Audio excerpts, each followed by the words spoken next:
do seu interesse ou recebendo um convidado de grande vulto da região ou de outras regiões para falar a respeito de sua especialidade, da sua experiência profissional. Hoje eu queria chamar a imagem de duas cachorrinhas lindas da Vilma. É a Kiva e a Ravena. A Kiva é a Dachshund, que está deitadinha ali. A Ravena tem uma cara de sapeca, vocês podem perceber. Obrigada, Vilma, de ter enviado. Vocês podem enviar a foto dos seus animais de estimação, que a gente vai ter o maior prazer de pôr no ar aqui. Tá bom?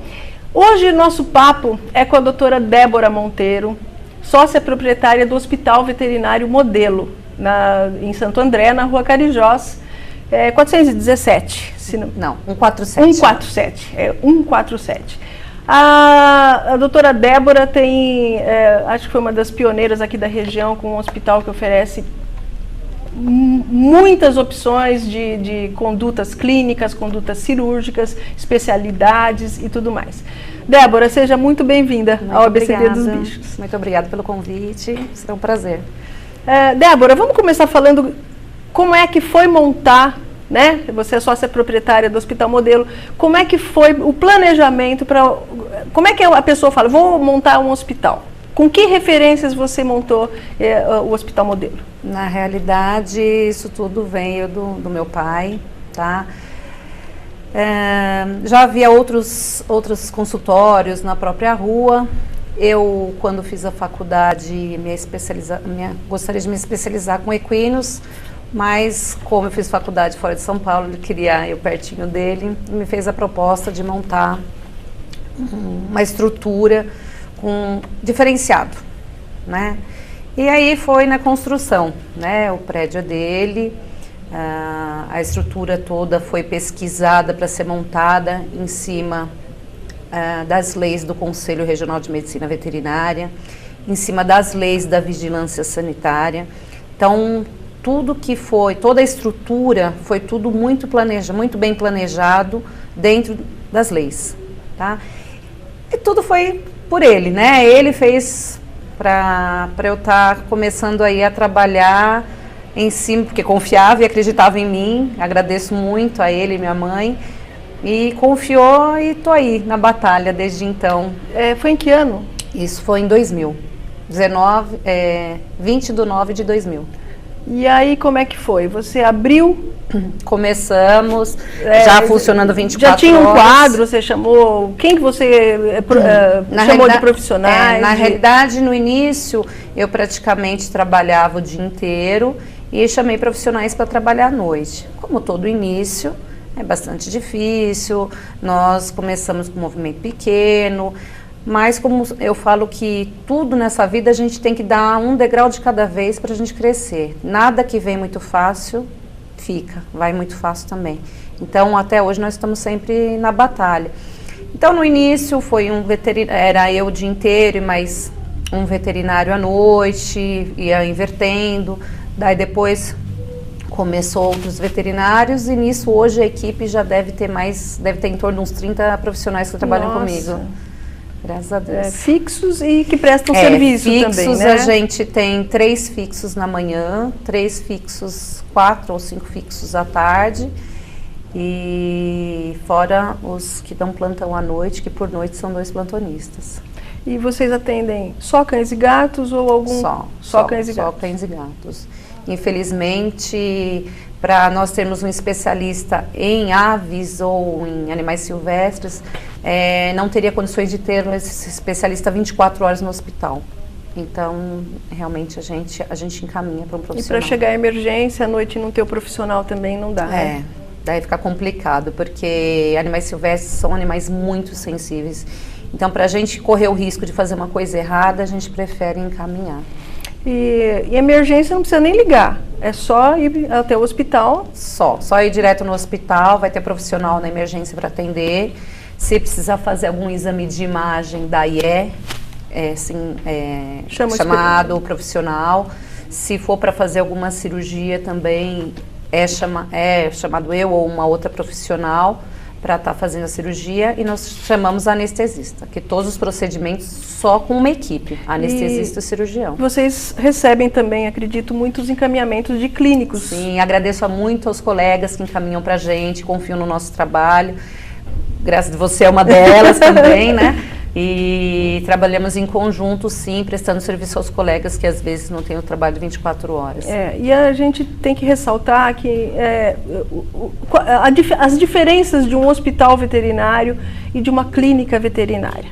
O internamento de emergência, atendimento 24 horas é um. Qual que é o outro? Quais são as outras diferenças?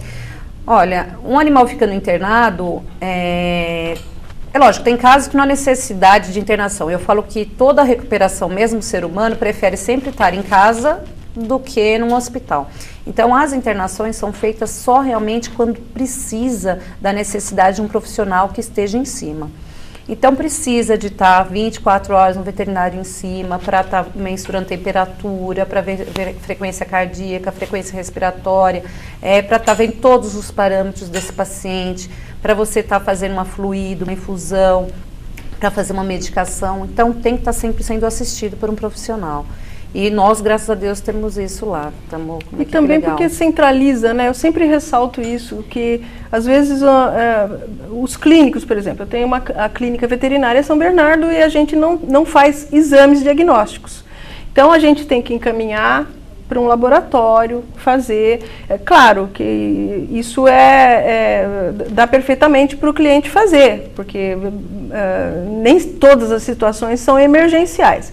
Mas a gente sempre pensa também que se você tem um animal que tem que fazer um monte de exames, para o cliente também é mais cômodo fazer tudo num lugar só, no hospital veterinário. Sim. Você centraliza, porque às vezes a pessoa também não tem carro, prefere que fique internado e já fecha o diagnóstico num lugar só. Sim, né? sim, sim. Nós lá no hospital, a diferença realmente do hospital no consultório, nós diferença em modo de falar, tudo tem lá dentro. Então, raio-x, laboratório, ultrassom, tudo nós temos lá dentro.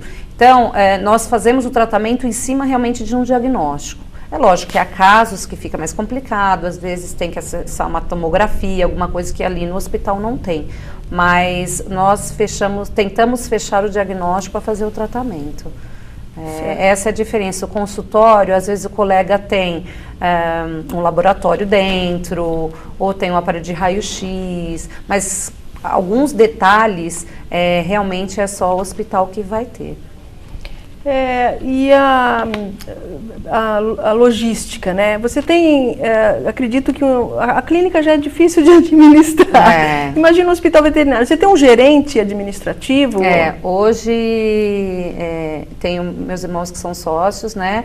Então, tem meu irmão que faz a parte administrativa e tem uma funcionária que é meu braço direito, que é a Elaine Baceto, que é meu braço direito. Ela ficou meio afastada aí 6 meses, que ela teve nenê, e deu um trabalhão aí ficar sozinha, mas ela voltou e aí tá me dando fora, lógico, eu tenho outras funcionárias que me ajudam muito, todas, eu falo que são como filhas, não são nem irmãs, por mais que eu seja tão velha assim, mas eu tenho um carinho muito grande por todas, não menosprezo nenhum, porque afinal eu dependo delas também para elas me ajudarem, em termos de segurar um animal, numa limpeza, numa recepção, um atendimento. E a parte administrativa consome um bom tempo, né? Muito. Dessa forma você não poderia nem atender.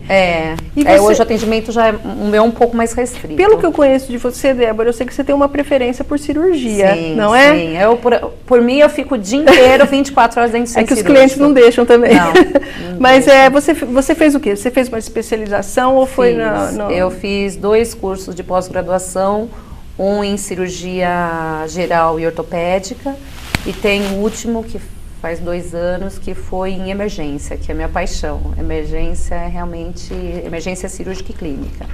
Sem essas 2. Agora, vamos ver o próximo qual vai ser.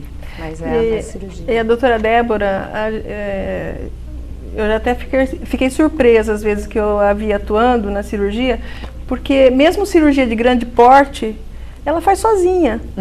Só ela é anestesista, é uma coisa assim impressionante, porque tem que ter um domínio muito, muito bom, né? Porque, claro, a gente adquire, mas tem que ter bastante confiança no que está fazendo, né, Débora? Graças a Deus, acho que Deus me deu essa permissão divina aí. Cirurgias de grande porte, torção gástrica. Sim. Ontem mesmo, estamos com um paciente lá com fila, que fizemos ontem à noite. Ontem, no início da noite, tá aí, foi um sucesso, graças a Deus. E o atendimento, você tem quantos clínicos? Você falou 3 de manhã e 3 à tarde. Assim, de manhã é meio rodízio, né? Hoje a equipe tem bastante rodízio, principalmente na parte da manhã. Então, são 3 clínicas, sendo que uma delas fica só na internação, 4 clínicas, sendo que uma fica só na internação.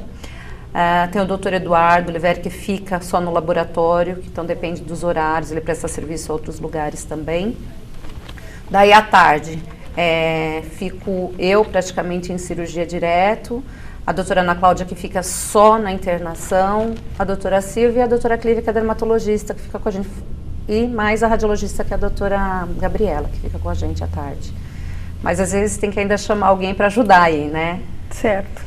E quais são os serviços que vocês prestam em linhas gerais? Olha, clínica e cirurgia geral.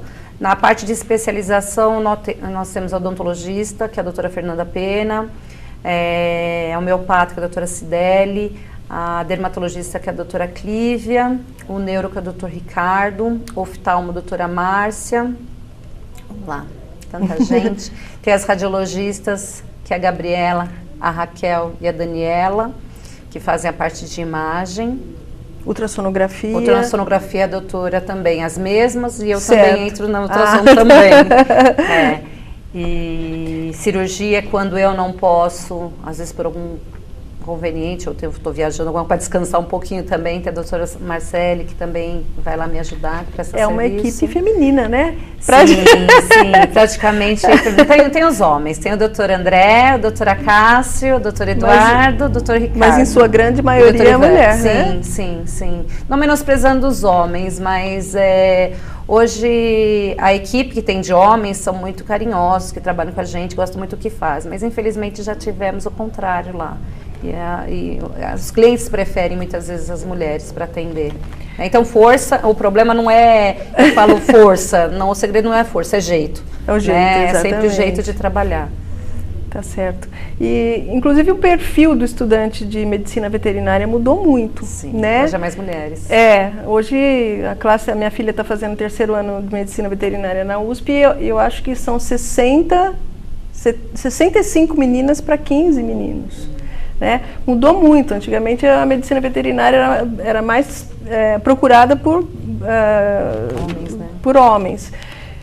No ano anterior à minha formatura, né, assim, a turma anterior à minha eram 5 meninas e 35 rapazes. No meu ano lá em Botucatu, que foi em 78 que eu entrei na faculdade, foi o primeiro ano da história da universidade estadual, que foram 20 meninas e 20 meninos. Foi o divisor de águas aí, né? Mudou bastante o perfil. Então também estão se formando muito mais mulheres, né? Sim.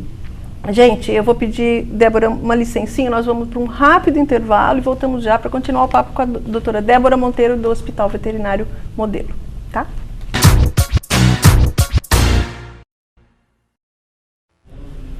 Estamos de volta com a ABCD dos Bichos, o programa semanal que trata da saúde, do comportamento e dos direitos dos animais. Hoje estamos recebendo a doutora Débora Monteiro, do Hospital Veterinário Modelo, falando de toda a complexidade que é a logística de um hospital veterinário.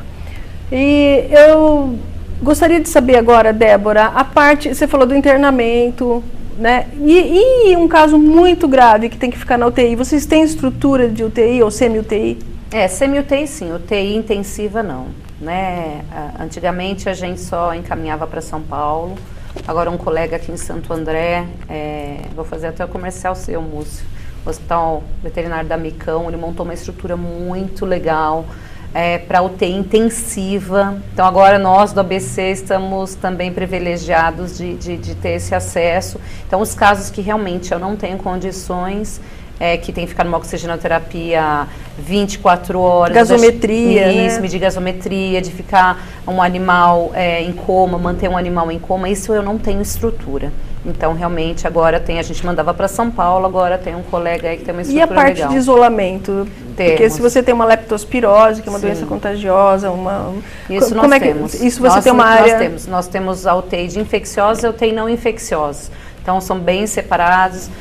Quando essa UTI, que, graças a Deus, eu falo que ela fica mais vazia, que hoje está mais controlado as doenças pelas vacinações, né? Uhum. Então, quando está sem animal, nós temos a luz de esterilização, é tudo esterilizado no ambiente, para realmente não correr o risco de outros tipos de virose, né? Se tem uma, todo um cuidado de asepsia do profissional também, para entrar e sair. Porque senão a gente vai acabar transmitindo a doença para o resto do ambiente. Então, nós temos essa separação.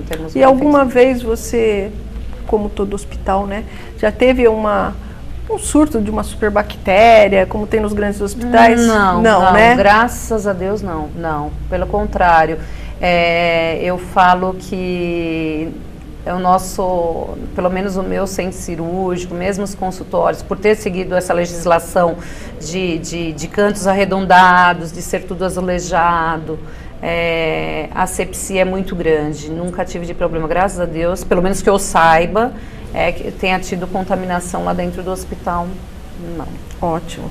E a parte de banco de sangue, vocês têm um banco de sangue próprio? Temos, mas infelizmente está meio complicado.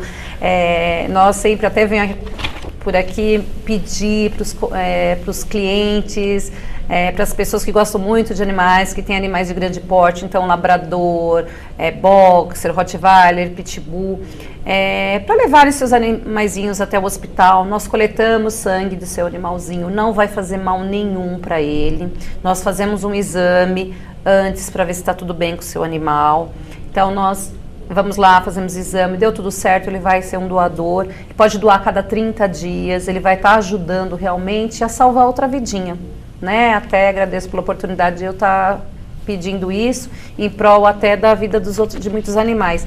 E hoje está muito escasso, como você mesmo comentou agora, comigo antes, né, de voltar ao programa, que até na medicina humana, né, está escasso a doação de sangue. Infelizmente, né? Sou doadora de sangue também, então tá bem escasso. Então o pessoal às vezes fala, mas cachorro precisa doar sangue? Precisa, ele vale a pena, não faz mal nenhum. Gato, na realidade a gente não fica com um banco de sangue, porque gato é mais raro, mas também nós fazemos.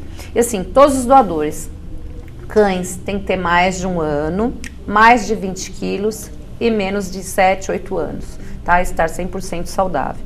E gato, para doar sangue, ele tem que ter mais de 5 quilos e também saudável. O gato, o único conveniente que nós, para coletarmos, tem que estar sedado. Certo. Porque tira da jugular e a quantidade é em torno de 55 ml. Né? Então, por isso que dá um pouquinho mais de trabalho. Mas fora isso, gente, não tem problema nenhum. Doar sangue, na realidade, a gente está fazendo até uma boa ação. E esses exames que vocês fazem para detectar se o animal está com alguma doença, são gratuitos para o proprietário? Sim. Viu, são gente? gratuitos. Então, além de tudo, você faz um check-upzinho no seu animal. Isso, a gente faz um hemograma para ver plaqueta, para ver doença viral, para dar realmente E assim, não obriga a pessoa aí todo mês, por exemplo. Não, né? A gente monta porque isso, uma isso tem escala, que ficar claro também. sim, porque às vezes a pessoa fala, de repente eu assumo isso, eu não quero levar todo mês. Não. Mas é um possível doador, né? Sim. Pode lançar a mão disso. E é muito difícil você conseguir um animal de última hora. Quando você está com uma emergência, você precisa de sangue, precisa de plaqueta e não tem aquela bolsa e nenhum colega tem. Muitas vezes a gente encaminha para o hospital, mas às vezes a gente já ligou para o hospital também não tinha, e não tinha em São Paulo, e às vezes feriado. Então é muito difícil. Os hemocentros trabalham em parceria com canis. Na nossa região, Débora, você tem notícia de algum Não. Algum canil Não, até gostaria que se tivesse algum, fizesse contato comigo lá no hospital, para a gente tentar montar um esquema de começar a coletar sangue desses pacientes. Até seria legal para o canil, no sentido de estar tendo um controle melhor dos seus animais, até para, não sei se é para exposição ou para venda, de qualquer forma seria para estar ajudando alguns animais aí. Hoje eu vejo que até os hemocentros de São Paulo estão escassos de sangue. Então muitas vezes se a gente não tem, nós tentamos ligar para São Paulo e ninguém tem. Então a gente começa a ligar para os clientes pedindo pelo amor de Deus para salvar uma vidinha. Muitas vezes eles podem vir, mas às vezes não. E hoje as pessoas com todos esses empreendimentos imobiliários aí estão com animais de pequeno porte, né? Já restringe bastante que você só pode tirar uma certa porcentagem, né? Que quanto é, Débora? A gente tira de cachorro de grande porte, acima de 20 quilos, em torno de 450 ml, 400 a 450 ml. Tá certo. Então teria que coletar de vários cães de pequeno porte para dar uma bolsa, né? Então é muito difícil. Isso já não pode fazer. E uma outra coisa é que algumas raças foram banidas da sociedade, né? Primeiro foi o Doberman. Sim. Né? Raro. Acho que um dos últimos o meu que morreu há um ano, mas assim, já era peça rara, né? Então, Doberman, execraram o Doberman, que é um cachorro maravilhoso, super amigo, fiel, com essa má fama, né? Que é assassino e tal, e estão fazendo isso com o Pitbull. É a raça mais dócil do mundo. O único problema do Pitbull, que eu sempre falo e não vou negar, o Pitbull não pode ir com outro animal, ele vai para cima. Agora, com pessoas, se eles são bem tratados, se eles não são animais presos numa corrente e ficam lá passando fome, esses animais, eles vão no hospital, eles ficam sentadinhos, a gente coleta sangue da jugular, eles ficam quietinhos, não fazem absolutamente nada. Não pode ver outro animal. Mas em termos de docilidade, é uma raça muito dócil. Muito dócil. Assim, sei lá quantos, 50 cães que passam, de pitbulls que passam comigo, nenhum precisa pôr focinheira. Não. Nenhum. Às vezes tem que entrar rápido porque ele não gosta de ver outro cachorro na sala de espera. Mas só. Geralmente é dócil. Um cão, eu acho que é mais indicado para tirar sangue, porque é robusto, é um cachorro geralmente está sempre no estado de bem alimentado, né? Então, uma estrutura muito boa. Não existe raça mais brava que Pinscher e que Poodle, Lhasa. Pois é. É que o pessoal compara em relação à mordida. A mordida de um Pinscher não faz o estrago de um Pitbull. Mas faz sim, porque o dedo da gente fica doendo, viu? Depois. E gato, então, se fosse assim, gato, as piores mordidas são de gato, sim, né? Muito infecciona e é muito problemático. Então, assim, tem essa má fama também que impede as pessoas de terem cães de grande porte. E o apartamento, né? Hoje não tem mais jeito. Hoje quem tem casa está vendendo e está alugando para outra coisa. Então, é um grande problema. Débora, quando o clínico indica, normalmente ele pede que você chegue num diagnóstico e esse animal volte para a clínica dele para continuar o tratamento, ou ele já passa a bola toda para vocês? Então, depende muito. Antigamente, até os clínicos que estiverem acompanhando, antigamente, às vezes só ligando a gente já aceitava o encaminhamento. Hoje não, pelo seguinte, já tive problema de uma pessoa qualquer ligar, como são muitos clínicos hoje, a gente não conhece todo mundo, uma pessoa ligar falando que é clínico, falou, estou encaminhando o animal assim, assim, assim, vocês se viram. Eu acho que não é uma coisa que um profissional fale, né? Então, hoje nós pedimos para todo encaminhamento, ou ser por e-mail, ou pelo fax, ou mandar por escrito, toda a ficha clínica. Então, existem vários tipos de encaminhamento. Existe o encaminhamento que o veterinário manda tudo protocolado para a gente, o jeito para a gente seguir, e nós mudamos se necessário, mas sempre entrando em contato. E existe o encaminhamento falando que foi feito e para a gente dar sequência e tentar fechar um diagnóstico e dar uma sequência. Mas todos esses pacientes que nós fazemos isso, nós mandamos assim, que está tudo bem ou não, nós mandamos de volta para o cliente. Que nesse caso, o meu cliente está sendo o veterinário, nós mandamos de volta. eu tenho muito encaminhamento de ultrassom, chega lá, deu uma piométria, deu uma infecção uterina. Daí o dono, o proprietário do animal, doutora, quanto que é a cirurgia aqui?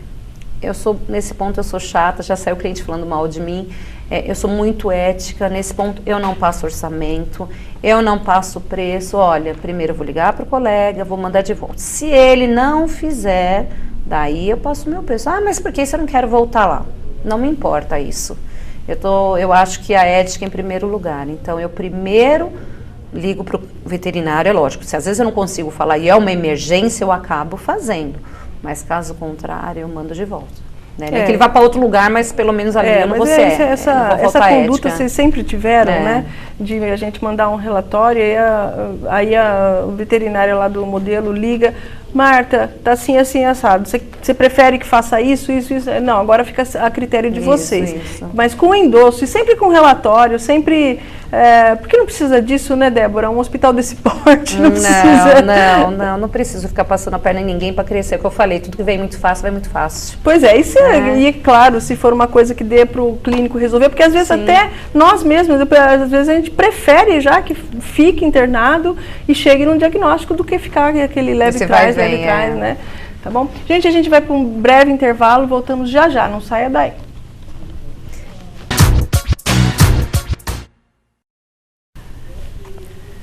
Estamos de volta com a BCD dos Bichos, um programa que trata da saúde, dos direitos dos animais, do comportamento dos animais e tudo que se relaciona com o animal de estimação.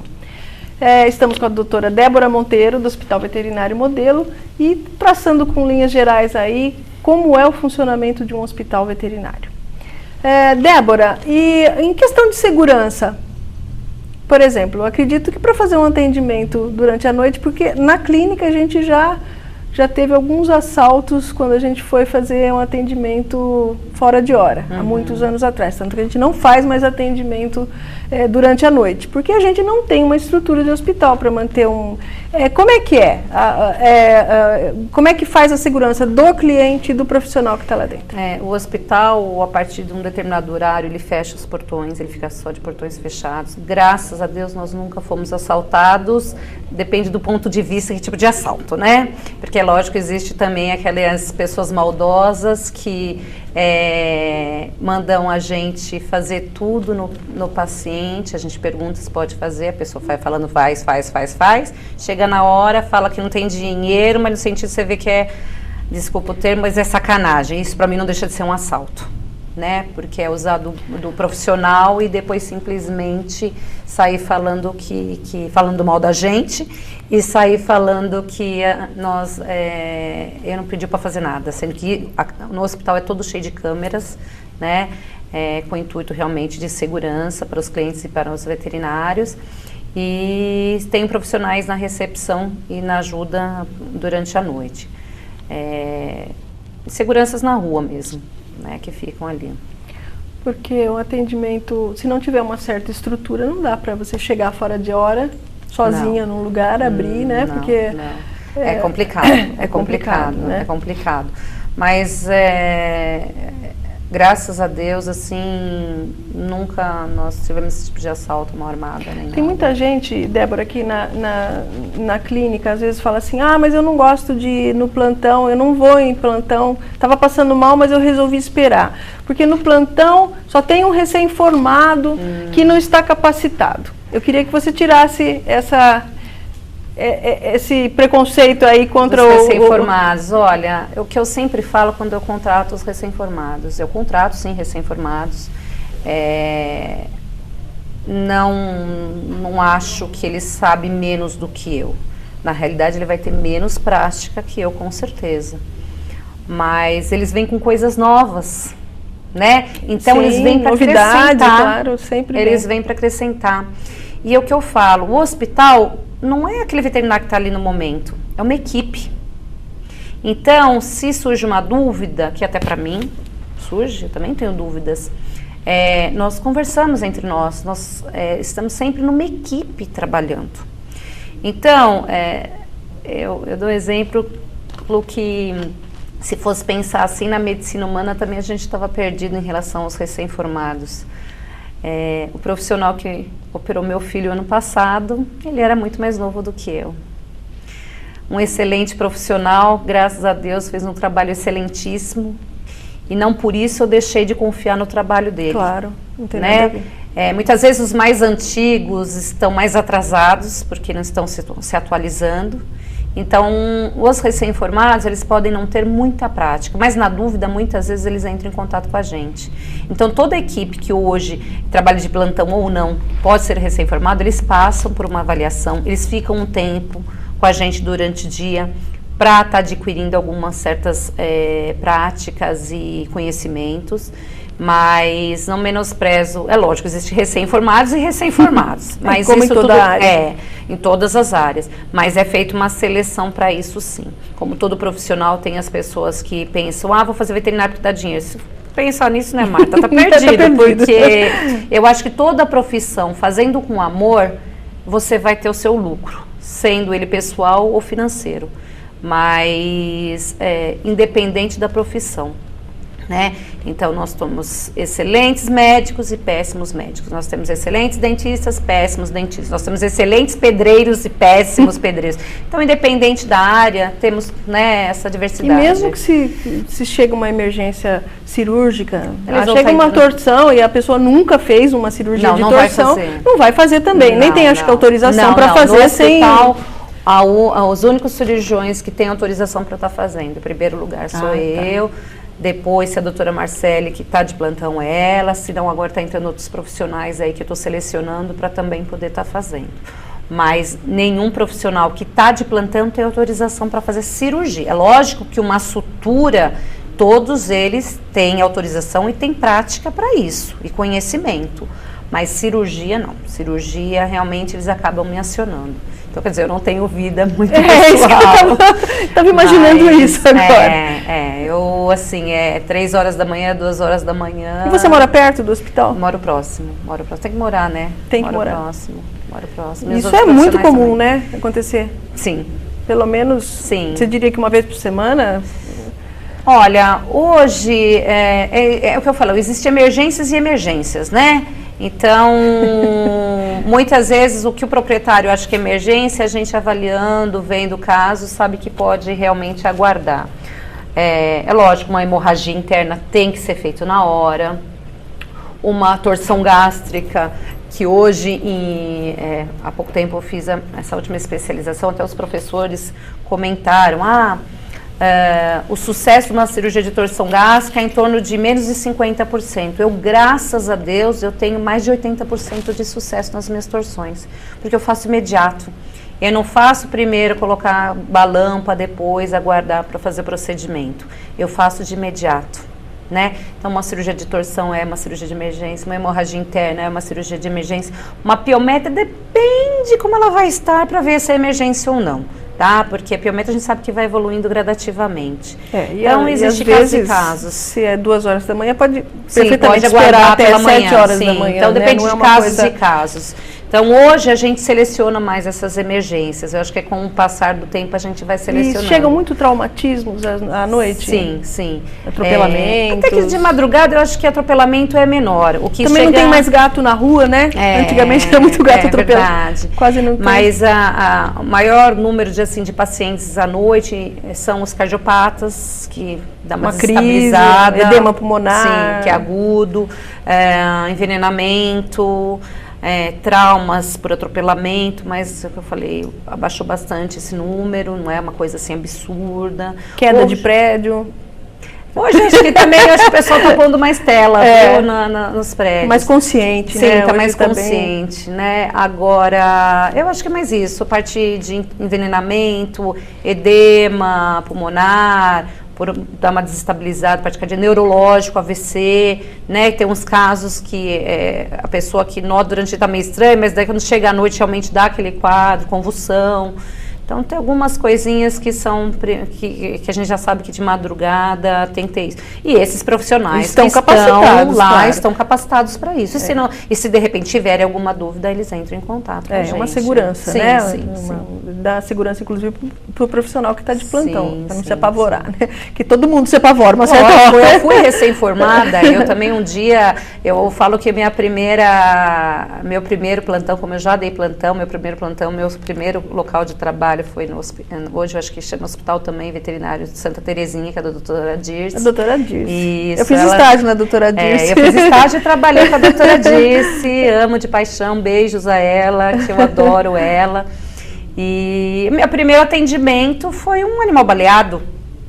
Eu sentei e falei, e agora? Só que eu falo, o segredo de uma emergência é a tranquilidade, você manter calmo. Se você for uma pessoa ansiosa, nervosa, nem vai mexer com emergência, né? Porque muitas vezes chega uma emergência e o profissional, se não manter a calma, ele entra no nervosismo do proprietário. Então, você não consegue trabalhar em conjunto.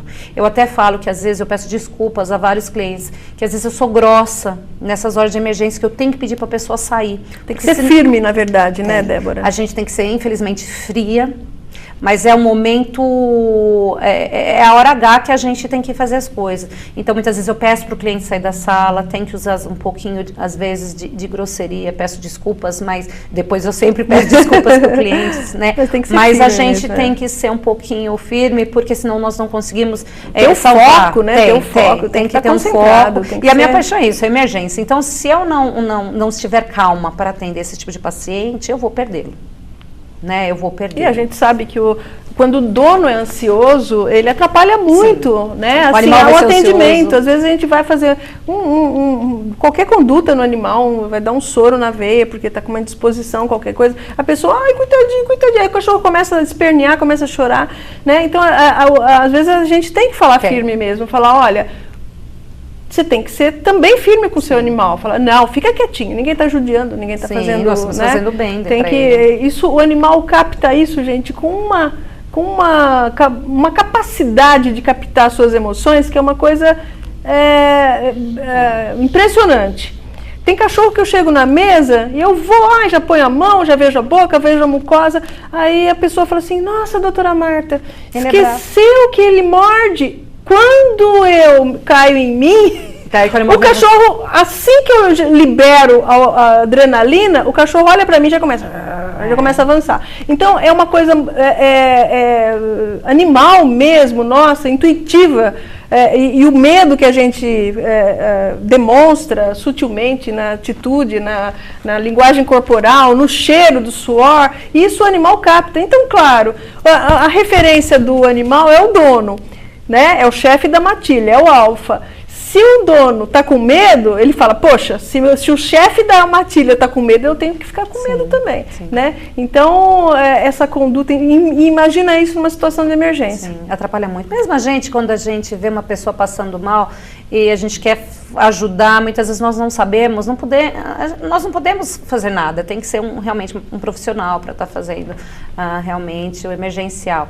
Então, eu falo que isso é minha paixão, eu gosto da adrenalina 1000 mesmo, eu gosto de fazer e ter o sucesso, do mesmo jeito que, lógico, que nós temos as perdas, eu fico muito triste também, a pessoa acha que não, mas a gente fica triste sim, né? Ninguém em sã consciência que trabalha com animal não tem sentimento, né? Nós temos que ser frio, mas nós temos sentimento, sim. Débora, chegou uma pergunta aqui, se vocês trabalham com enfermeiros veterinários, ou se são funcionários, só funcionários do hospital, ou se vocês formam enfermeiros? Não, na realidade são os funcionários realmente do hospital que são treinados para estar fazendo esse auxílio. Eles auxiliam aqui a segurar um paciente, mas canular uma veia, fazer um curativo, não, nenhum deles. Isso são só os veterinários, só os profissionais veterinários mesmo que fazem isso. Cirurgia, como você mesmo falou, eu faço sozinha, né? Às vezes ou outra eu preciso de um auxílio, mas é muito raro, daí um outro veterinário vai se paramentar e vai me auxiliar. Mas não, nós não trabalhamos hoje nós não trabalhamos com auxiliar. Quer dizer, são pessoas que vão adquirindo prática que no trato com os animais. Que segura os animais. Tá certo. E as cirurgias ortopédicas, você também faz sozinha? Tá.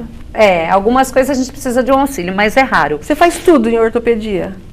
Coluna eu não mexo, né? Articulação também ainda não tenho muita experiência. Então, assim, certas coisas eu encaminho para a colega e a minha próxima especialização pós aí vai ser nisso, vai ser em ortopedia, mais para direcionar essa área que eu não faço. Certo. Mas cirurgia torácica, você faz alguma? Mais hérnia, esse último curso hérnia diafragmática. Isso, hérnia diafragmática. Esse último curso de especialização que a gente fez chegou a falar sobre retirada de lobo pulmonar, fazer outros tipos de cirurgia.